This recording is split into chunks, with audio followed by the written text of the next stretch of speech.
Good morning students. पिछले lecture में हम लोग ने ऑब्जेक्टिव क्वेश्चन देखा था कैटेगरी का। आज हम लोग वर्चुअल वर्क का ऑब्जेक्टिव क्वेश्चन देखेंगे।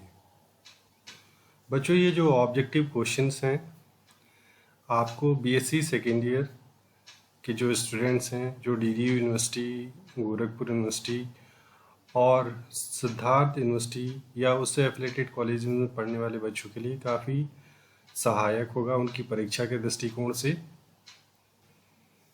तो बच्चों, आज हम लोग मैकेनिक्स का जो वर्चुअल वर्क चैप्टर है उसके कुछ ऑब्जेक्टिव क्वेश्चंस देखेंगे। तो बच्चों, पहला क्वेश्चन आपके पास है, ये देखिए। The necessary and sufficient condition that a rigid body acted upon by a number of coplanar forces be in equilibrium is that the algebraic sum of the virtual work done by the forces in any displacement consistent with the geometrical condition of the system is। क्या होगा बच्चों, अगर जो आप necessary और sufficient condition किसी rigid body पर जिस पर बहुत सारे कोप्लेनर फोर्सेस लग रहे हों, उनके अलजेब्रिक सम जो होगा वर्चुअल वर्क डन का किसी भी डायरेक्शन में, किसी भी डिस्प्लेसमेंट में, जो कि कंसिस्टेंट हो ज्योमेट्रिकल कंडीशंस के साथ सिस्टम के, वो कितना होना चाहिए, तब बॉडी जो हो इक्विलिब्रियम में होगी। तो बच्चों, इसमें 4 ऑप्शन दिए गए, 0, 1, -1 और नन ऑफ दिस। इसमें बच्चों 0 होना चाहिए। जो बॉडी पर लगने वाले बहुत सारे जो फोर्सेस हैं, उन सारे फोर्सेस, और किस तरह के फोर्सेस है बच्चों, कोप्लेनर फोर्सेस, तो उन सबका जो अलजेब्रिक सम है, किसका अलजेब्रिक सम, वर्चुअल वर्क डन का। उन सारे फोर्सेस के द्वारा जो वर्चुअल वर्क डन किया गया है उनका अलजेब्रिक सम किसी भी डिस्प्लेसमेंट जो कि कंसिस्टेंट हो, मीन्स ज्योमेट्रिकल कंडीशन के साथ कंपेटिबल हो, तो वो कितना होना चाहिए। तो बच्चों 0 होना चाहिए। यहाँ ऑप्शन 1 ट्रू है बिल्कुल। बच्चों, अब हम लोग क्वेश्चन नंबर 2 पे आते हैं। क्वेश्चन नंबर 2 कहता है कि if the distance between two particles of a system is invariable, the virtual work done by the mutual action and reaction between two, कितना होगा बच्चों। ये आपसे इसमें पूछा जा रहा है कि अगर दो पार्टिकल्स हैं, दो पार्टिकल्स जो हैं जिनके बीच की कुछ दूरी है, अगर वो दूरी इनवेरिएबल हो, न मतलब उनके बीच की दूरी बदल नहीं रही है, तो ये जो सिस्टम बन रहा है उसमें जो म्यूचुअल एक्शन और रिएक्शन के द्वारा जो वर्चुअल वर्क डन किया जाएगा वो कितना होगा। तो बच्चों, वो देखिए आपके पास 4 ऑप्शन है, 0, 1, -1 और नन ऑफ दिस। तो बच्चों ये 0 होगा, क्योंकि अगर दो पार्टिकल कोई सिस्टम बना रहे हैं और उनके बीच की जो डिस्टेंस है वो इनवेरिएबल है, तो उसमें म्यूचुअल एक्शन और रिएक्शन के द्वारा जो वर्चुअल वर्क डन किया जाता है वो 0 होता है बच्चों। ये भी आप वर्चुअल वर्क का जो चैप्टर है उसमें आप दोनों डेरिवेशन जो हैं, जो दो बड़े बड़े आपके डेरिवेशंस हैं, नेसेसरी और सफिशिएंट कंडीशन एक पार्टिकल के लिए है और एक रिजिड बॉडी के लिए, उसके बाद के कुछ छोटे छोटे पॉइंट्स हैं, उसमें छोटे छोटे ये डेरिवेशंस दिए गए हैं, तो वहाँ से ये बातें ली गई हैं। अब बच्चों हम लोग थर्ड क्वेश्चन पे आते हैं। थर्ड क्वेश्चन क्या कहता है, the virtual work done by the tension of an inextensible string in small displacement. अगर कोई इनएक्सटेंसिबल स्ट्रिंग है तो उसमें जो टेंशन क्रिएट होता है उसके द्वारा जो वर्चुअल वर्क डन होगा किसी स्मॉल डिस्प्लेसमेंट के लिए वो कितना होगा। देखिए बच्चों, इनएक्सटेंसिबल स्ट्रिंग है, तो यहाँ आपके पास 4 ऑप्शन दिए गए हैं। -t × डेल्टा एल दिया है, दूसरा दिया है +t × डेल्टा एल, तीसरा दिया है 0, चौथा दिया है नन ऑफ दीज बच्चों। तो ये देखिए आपका इसमें 0 होगा, क्योंकि इनएक्सटेंसिबल स्ट्रिंग के लिए जो होगा वर्चुअल वर्क डन वो 0 होता है। इसके बाद बच्चों क्वेश्चन नंबर 4 पे आते हैं। इस क्वेश्चन नंबर 4 में लिखा जा रहा है, the total virtual work done by the tension in an extensible string. तो देखिए बच्चों, इसमें एक्सटेंसिबल स्ट्रिंग के लिए पूछा जा रहा है। पिछला वाला क्वेश्चन इनएक्सटेंसिबल स्ट्रिंग के लिए था, ये वाला क्वेश्चन जो है एक्सटेंसिबल स्ट्रिंग के लिए है। तो इसमें भी आपके पास 4 ऑप्शन है। पहला ऑप्शन है -t × डेल्टा एल, दूसरा है +t × डेल्टा एल, तीसरा है 0 और चौथा है नन ऑफ दीज बच्चों। तो ये भी आप वर्चुअल वर्क के चैप्टर में पढ़े होंगे। जो एक्सटेंसिबल स्ट्रिंग के में जो टेंशन क्रिएट होता है उसके द्वारा जो टोटल वर्चुअल वर्क डन होता है वो minus T into delta L होता है। इसके बाद बच्चों फिफ्थ क्वेश्चन जो है लिखा रहा है कि if the body is in equilibrium then the condition of equilibrium for a system of coplanar forces are. अगर कोई बॉडी जो है इक्विलिब्रियम में है तो ऐसी कौन सी कंडीशन होगी इक्विलिब्रियम की किसी सिस्टम ऑफ कोप्लेनर फोर्सेस के लिए। तो बच्चों ये भी आप एक थ्योरम है, उस थ्योरम पहला थ्योरम है, उस थ्योरम में आपने पढ़ा होगा, पहला या दूसरा थ्योरम होगा, उसमें आपने पढ़ा होगा कि अगर कोई बॉडी इक्विलिब्रियम में है बहुत सारे फोर्सेस के द्वारा तो उसमें देखिए इसके पास जो चार ऑप्शन दिए हैं इसमें समीशन एक्स जीरो दिया है, यानी सारे फोर्सेस का एक्स एक्सिस के लॉन्ग जो रिजॉल्व पार्ट है उनका अलजेब्रिक सम जीरो होना चाहिए कह रहा है। दूसरा इसी में आगे लिखा है summation Y is equal to zero. ये क्या है, उन्हीं फोर्सेस सारे फोर्सेस का जो वाई एक्सिस के लॉन्ग रिजॉल्व पार्ट है उनका अलजेब्रिक सम है, ये जीरो दिया है। तो पहला ऑप्शन ट्रू है नहीं, पहला ऑप्शन ट्रू नहीं है। दूसरा ऑप्शन देखिए बच्चों summation x zero, summation y zero और summation Y x minus x y equal zero. बच्चों ये कपल जो फॉर्म होता है उन फोर्सेस के द्वारा उनका भी अलजेब्रिक सम है। तो बच्चों ये दूसरा वाला ऑप्शन सही है क्योंकि समीशन एक्स भी जीरो होना चाहिए, समीशन वाई भी जीरो होना चाहिए और summation Y x minus x Y is equal to zero होना चाहिए। ये दोनों आपके एक्स और वाई एक्सिस के डायरेक्शन में जो रिजॉल्व पार्ट हैं फोर्सेस के उनका अलजेब्रिक सम है और ये जो मोमेंट है उनका अलजेब्रिक सम है। तो ये तीनों चीज़ें जीरो होंगी तब बच्चों जो बॉडी होगी इक्विलिब्रियम में होगी। बाकी ये दो तीन और जो ऑप्शन 3 है और ऑप्शन 4 है वो गलत है, इसलिए ऑप्शन 2 आपका इसमें सही है। अब बच्चों क्वेश्चन नंबर हम लोग 6 पे आते हैं। तो बच्चों क्वेश्चन नंबर 6 कह रहा है 4 equal uniform rod of weight W are joined to form rhombus.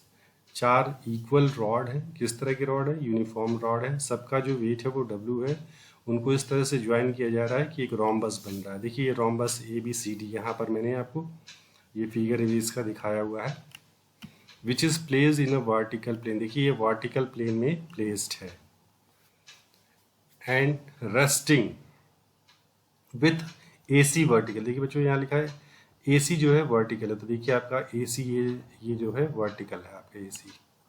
इसके बाद लिखा है and resting on a horizontal plane, जो कि एक हॉरिजॉन्टल प्लेन पे, देखिए ये हॉरिजॉन्टल प्लेन है, ये हॉरिजॉन्टल प्लेन पे ये वर्टिकल डायरेक्शन में रखा गया है। ठीक है बच्चों, आगे the rhombus is kept in the position in which angle BAC theta है। इस तरह से रखा गया कि जो एंगल ये BAC है ये देखिए ये एंगल है आपका BAC, ये आपका थीटा है। By light string joining B and D, B और D को एक हल्की स्ट्रिंग से जोड़ दिया गया है जिसके थ्रू ये जो एंगल है BAC वो थीटा है।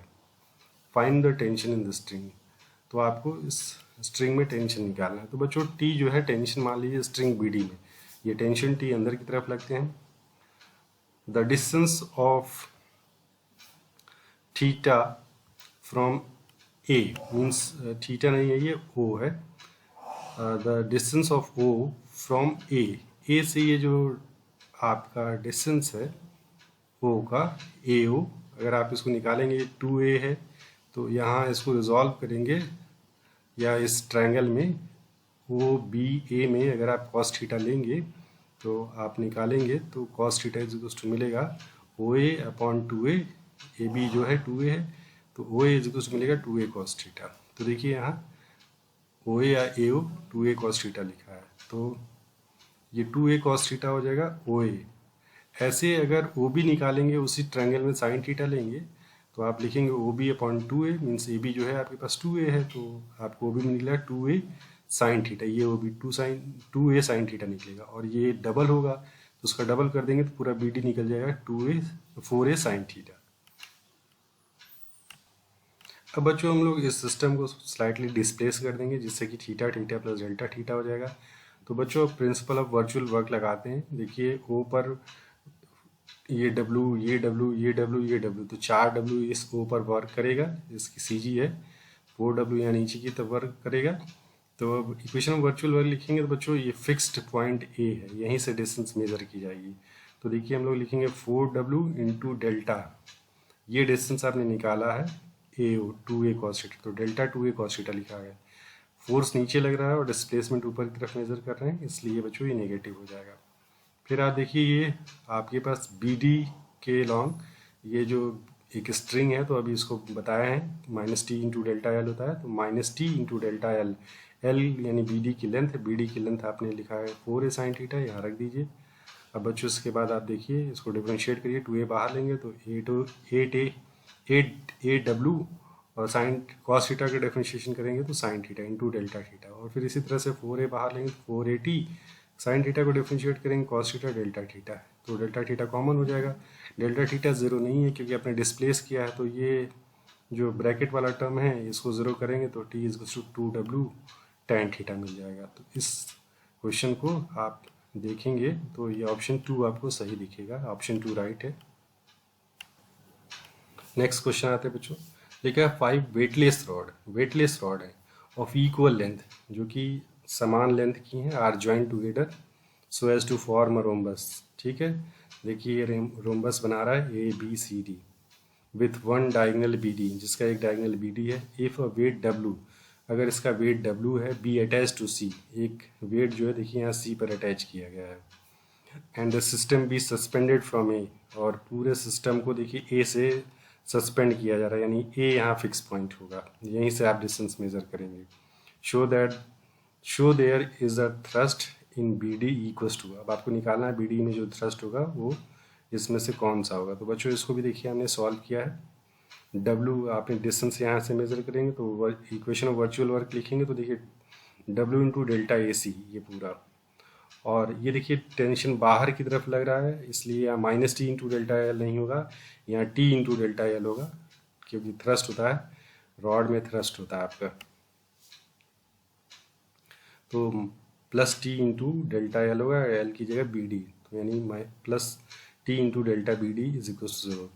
अब बच्चों ए सी और बी डी की वैल्यू हम लोग निकाल सकते हैं आसानी से। देखिए थीटा एंगल है तो यहाँ पर आप ये 2a दिया होगा, ठीक है, तो आप वैसे ही साइन थीटा कॉस थीटा लेके ये निकालेंगे OB, तो जितना OB होगा उसका डबल BD हो जाएगा, तो देखिए 4a साइन थीटा रख दीजिए, और इसी तरह से ये निकालेंगे तो 2a कॉस थीटा निकलेगा, तो देखिए AC की जगह 2a कॉस थीटा रख दीजिएगा आप, AC की जगह नहीं पूरा, हाँ AC की जगह, क्योंकि AO आपका 2a है तो AC की जगह 4a हो जाएगा, तो 4a कॉस थीटा। फिर इसको वैसे ही सॉल्व कर लीजिए बच्चों, तो देखिए आपको t इज W tan 30 मिल जाएगा। tan 30 की वैल्यू 1/√3 होती है, तो इसलिए आपका W/√3 आएगा। तो देखिए ऑप्शन 2 सही दिख रहा है आपको, ऑप्शन 2 इसका राइट ऑप्शन है। इसके बाद बच्चों क्वेश्चन नंबर 8 है, the total virtual work done by the thrust in a rod.